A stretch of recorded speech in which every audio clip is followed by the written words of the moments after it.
Hello friends, in this video let us discuss turbine and generator load model in power system operation and control. In the last video we have discussed the turbine speed governing system and we also obtained the block diagram representation of the turbine speed governing system where the output of that block diagram is your delta YE of S and this is nothing but your steam valve setting. Steam valve setting. Now, in the turbine model, first I will discuss the turbine model and later on I will switch to this generator load model. So, in a turbine model, you will relate here the changes. In the turbine model, you are going to relate the changes in the steam valve setting to the changes in the turbine power output. So, the transfer function you will obtain here it is a Laplace of the turbine power output. So let me say delta PT of S is the turbine power output and here the steam valve setting is delta YES. So here in the turbine model we are going to relate the delta PTS and delta YES. So we shall also obtain a block diagram where the transfer function will be the Laplace of this delta PT upon the Laplace of delta YE, so that we can have this turbine model and later on we will proceed to the generator load model. So here the dynamic characteristics of the turbine model largely depends on two factors. The dynamic characteristics of this turbine model generally depends on two factors. So before that, if I talk about the diagram this, so here we are having the steam valve. So this is your steam valve. So valve is basically you can open or close so that you can allow or block the steam, and this is your high pressure stage.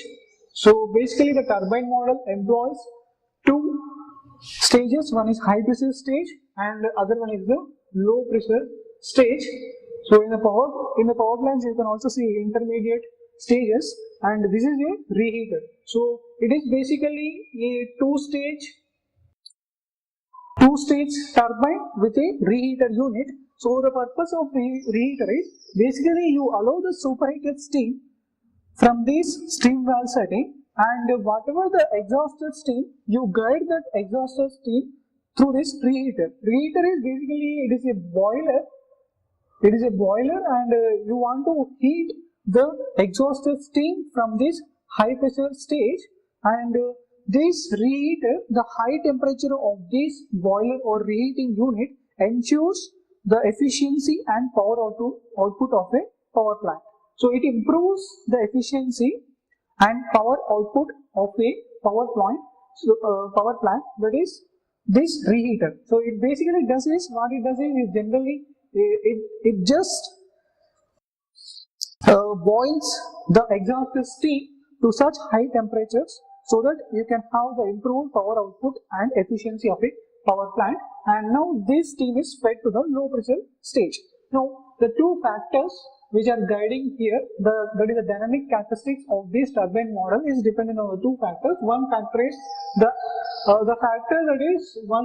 it is dependent on the entrained steam between the inlet steam valve and the first stage of the first turbine stage or first high pressure stage, you can say first stage of the turbine. So it is entrained steam between the inlet valve. So here you are having the inlet valve and this is the input of the first stage of the turbine. So the entrained steam between the inlet valve and the first stage of the turbine. So the dynamic characteristics will depend on this entrained steam. So basically the meaning of entrained is end carriage. So if I explain it clearly, so I will take water entrained by steam.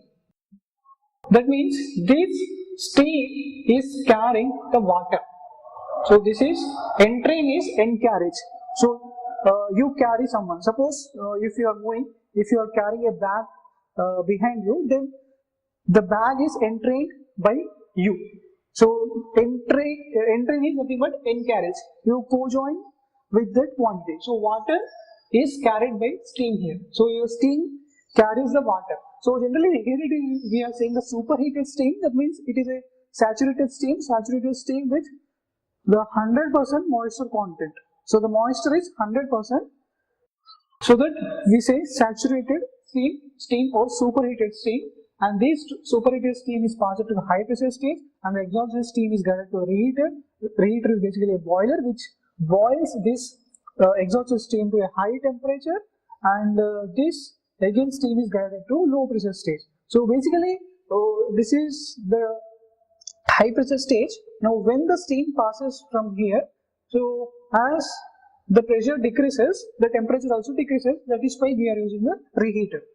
Now it is the dynamic characteristics depend on one factor of this, the other factor is, so here the storage action of this reheater, because it takes time for the reheater or the boiler to heat the exhausted steam. So generally the steam is stored here for some time. Now it depends on the storage action of the reheater, and this causes the output of the low pressure stage to lag behind the output of the high pressure stage. So basically these two stages are coupled here, and this storage action in the reheater causes the output of the low pressure stage to lag behind the output of the high pressure stage.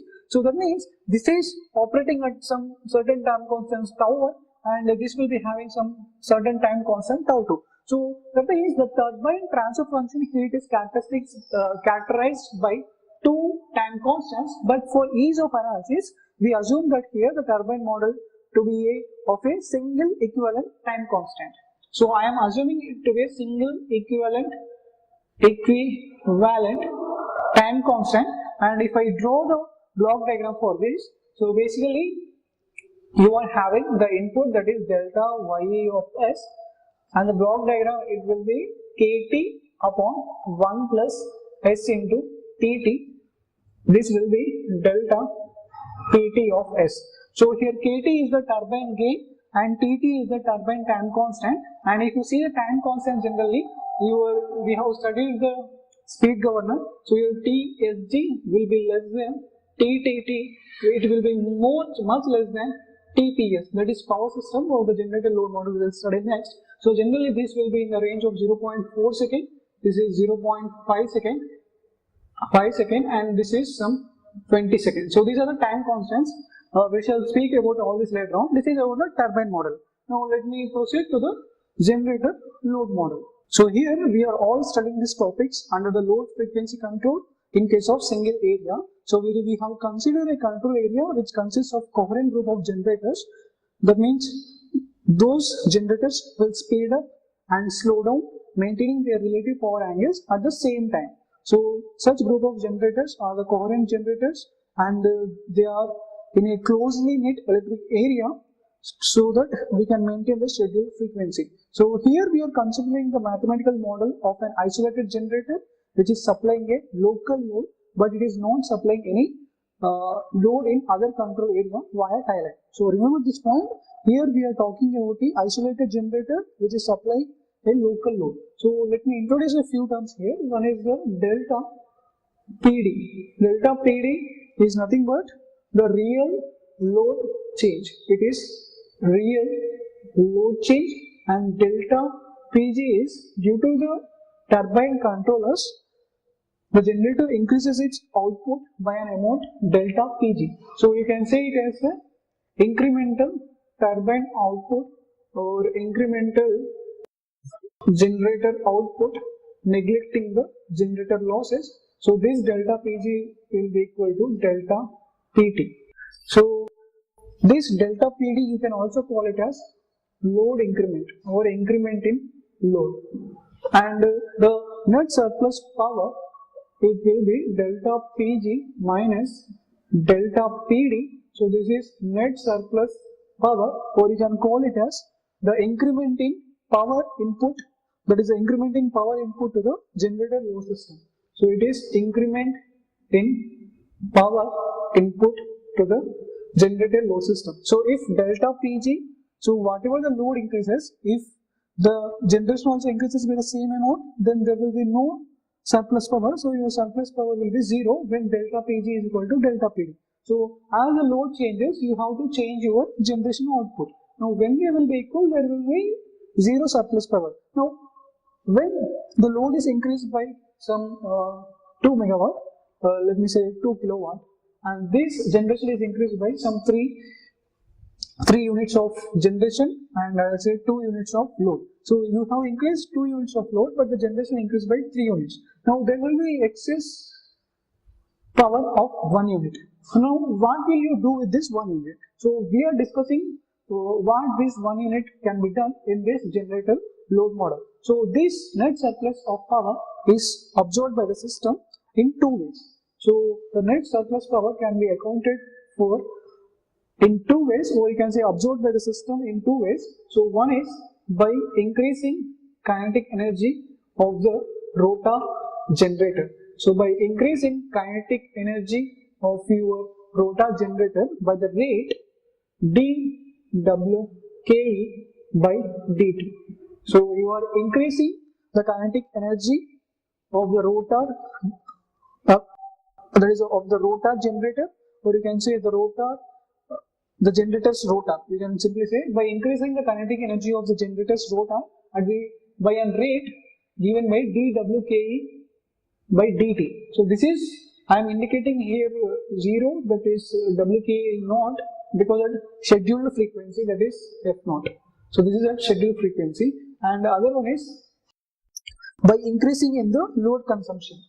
By increase in the load consumption. So if you increase the load consumption to 3 units, then there will be no surplus power simply. And elsewise, you can do what you can do is you can just store the surplus power or the surplus energy in the form of kinetic energy in the generator's rotor. So here your kinetic energy is given by Wke at scheduled frequency, that is f naught, will be given by h into PR kilowatt second, where h is the inertia constant of the generator load system and PR is the kilowatt rating. It is a kilowatt rating of the generator load system. So this is Wke, and generally we know that kinetic energy is simply given by half mv square. It is half mv square. So that means the kinetic energy is proportional to the square of the speed, and we know that ns is equal to 120 f by t. So if that means here they are having a proportional relationship. If the frequency is increasing, means the speed is increasing, or the speed is increasing means the frequency is increasing. So from here I can write your Wke naught is Wke naught, it will be equal to f naught square, because the speed I have related with the v, your ns I have related with the v, and kinetic energy is proportional to the square of the v, and this ns is nothing but I have related with f. So your kinetic energy at the scheduled frequency is equal to f naught square, and at some other frequency apart from the scheduled frequency, this will be proportional to some f square. Okay, now considering the change in the frequency by delta f, I can have relationships. So what I can do is your Wke upon Wke naught, it will be equal to simply f square upon f naught square, and this f is nothing but f naught plus some delta f. Fine. Yes, absolutely we are fine. Now what we can write is Wke is equal to Wke naught into f plus delta f. This is f naught plus delta f, and this is f naught, and this is whole square. So this Wke naught is simply given by h into PR. So right here h into PR, and if I take f naught square common here, so this will be 1 by f naught square, and if I expand this, you will get f naught square plus 2 f naught into delta f plus delta f square. So this is what you get. Now if you bring back this f naught square inside, so you will be having h into PR into this will be 1 simply, this will be 2 delta F upon F naught, and this will be delta F upon F naught square. So this is the expression you get, and generally this quantity is a very small quantity. Delta F upon F is the per unit frequency, and this is a that is the actual value by the base value, what you say, in the per unit frequency. So this value will be a very small, you can put it to 0. So you are left with simply H into PR into 1 plus 2 delta F upon F naught. Now we require the dWke by dt so that we can find the rotor's increased kinetic energy. So now if I differentiate it, sorry, this is dWke upon dt. So if I differentiate it, this is dWke upon dt, it will be simply equal to, so this will be put to 0, and I can write it as, this implies, so this equal to your H into PR into, if I take 2 outside and F naught outside, this is d by dt of delta F. So this is the rate of increased kinetic energy that is given by 2 HPR upon F naught into d delta F by dt. So this is the kinetic energy. Now talking about the by increasing of load consumption, what I mean to say here is, so as the frequency changes, that is speed changes, and your motor load being sensitive to the speed change, it also changes. So the motor load being sensitive to the speed, or as the speed changes, the motor load also changes because there is a change in frequency. So these are all interrelated. You change the frequency, there will be a change in the speed, and once there is a change in speed, the motor load also changes. So the rate of change in the motor load, that is dou PD, the rate of change of motor load with respect to rate of change of frequency, that is dou F, it will be almost equal to constant, and it is given by the damping coefficient B, and this value, B value, is determined empirically. That means with only observation you can know the value of B, and it cannot be given by any logic or reason. So that is empirically determined. This is a damping coefficient, and now if I want to include the changes of for a small frequency change with delta F, then what I can do is I can simply multiply here delta F into delta F. So these are the two things. This is one thing and this is the other thing. Now let us have the increment in power input to the generator load system. So now let us write the power balance equation of this generator load model. So we have taken the net surplus power, that is delta Pg minus delta Pd. This net surplus power is absorbed by the system in two ways. So one is this equation we got, and other is this equation. So the net surplus power will be equal to the summation of these two. So one is given by 2HPR. This is 2HPR upon F naught into differentiation of delta F upon dt. This is dt plus B delta F.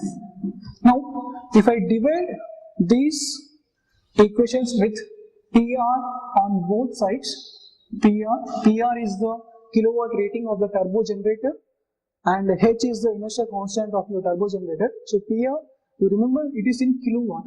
So because in the numericals, please remember, it will be useful, it is in the kilowatt rating of the turbo generator. So now if I divide it with PR, you will get in the per unit values. So delta Pg upon PR is a per unit value of delta Pg. So delta Pg, this is per unit value, minus delta Pd, this is per unit value. So per unit, you know, it is the actual value upon base value. So this will be equal to, so here your PR gets cancelled, and you are left with 2H upon F naught into d delta F upon dt plus B. You can generally express it in, its value will be generally 0.01 megawatts per hertz. So this is the value of B. So hertz and this frequency hertz will get cancelled, and the B is nothing but this term, it will be in the rating of megawatts only. So B upon PR, it will give you the per unit value of B. So this will be B per unit value into delta F. So now let us take the Laplace of this equation. So by taking the Laplace of this equation, I will write here delta Pg of S minus delta Pd of S. It will be equal to simply 2h upon f0 into S into, so this is differential, that is the Laplace of differential will be S, and Laplace of integration, integral you will get 1 upon S. So that is Laplace of integral will be, if you are having function f, then the Laplace of this f will be simply given by f of s upon, that is you are having integral of some function f, then the Laplace of this function is given by f of s upon s, and if you are having some derivative d by dt of f, then the Laplace of this will be given by s into f of s. So this is you are having function. This is how you get in the Laplace. Integral of some function f will be equal to f of s upon f. Differential of some function will be s into f of s. So here you can write s into delta f of s. So this will be in small letters and this will be capital letter, small letter, capital letter. So delta f s plus b of s, or simply write this b, this will be always simply b because its value is 0.01 megawatts per hertz. So this is delta f of s. Now what we can do here is we can take delta fs common. So by taking delta fs common, I can write delta fs will be simply equal to delta pg of s minus delta pd of s upon, you will get v plus 2h by f0 into s. So this is the expression you will get for the delta fs. Now you can write it in the other way, that is delta fs will be simply equal to delta Pg of S minus delta Pd of S into Kps upon 1 plus S into Tps. Now this Kps is the power system gain, and Kps is the power system gain, Tps is the time constant of the power system. So the value of Kps and Tps can be found from this equation. So from here, what you can do is you can take LCM of this. So this will be simply f0 into b. This will be f0 into b upon f0, and you take this numerator common. So by taking this numerator common, you will be left with the expression delta Pg minus delta Pd. Put this aside, into this will be given by f0 upon f0 b plus 2h upon f0 into s. So this is the expression. Now what you can do here, it is you need 1 plus st form. So take f0 b common here. So if you take f0 b common from this expression, this will be this term I am writing here. This will be f0 upon f0 b into 1 plus 2h by b. So this will be simply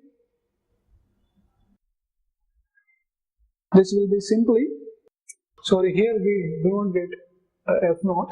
So this is 2h into s. So because f0 b plus 2h is into s upon f0.